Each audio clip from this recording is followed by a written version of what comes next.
It's Daniel from DashClicks. So I'm going to show you how to build a social media sales funnel that sells. And I want to go over some details on things you need to consider and not overlook so that you can follow the right path into developing a sales funnel that works using social media. Okay, let's jump into it. Number one is awareness. How will potential customers find you? Not only how will they find you, but how are they going to interact with you? Right? This is organic. Okay, people are going to find you because basically social media works like a search engine.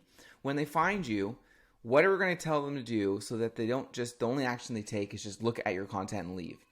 Right? Are we going to do social media contests? Are we going to do photo caption contests? What are we going to put out so people actually react and engage with us? Are we going to do any paid tactics? Right? Number two is evaluation.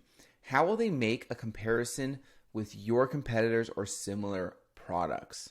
Okay, what kind of impression are you giving them? Is it going to have them compare you? Is it going to have them just think about you? What sort of messaging and what sort of outlook are you producing for these people who take a look at you, essentially? Number three is acquisition. How will you get them to purchase or convert today? Okay, ask yourself these questions. This is going to take time. This is not going to be a simple, like, oh, follow these quick steps, and then all of a sudden you're converting. This is stuff you'll have to write down. You got to dissect, look really deeply into, and as you explore that strategy, it's going to become more clear to you.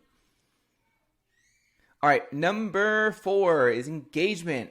How will you stay in touch with your customer?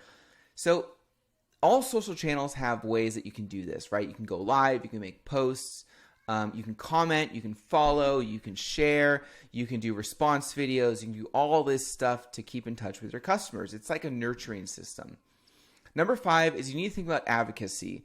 How will you get them to suggest your product or service to their friends or to their network? What sort of incentives are you sharing with them if they do?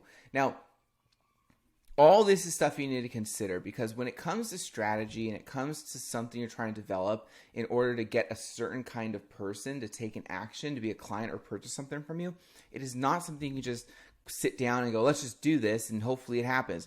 You really got to make sure you write all this down that I mentioned, dissect it, strategize. It might take a couple weeks, but once you hone in on what you're going to do to get people to take action, refer you, buy your service or product, it's going to be just so worth it at the end. All right, guys, hope you got value out of this video, and I'll see you in the next one.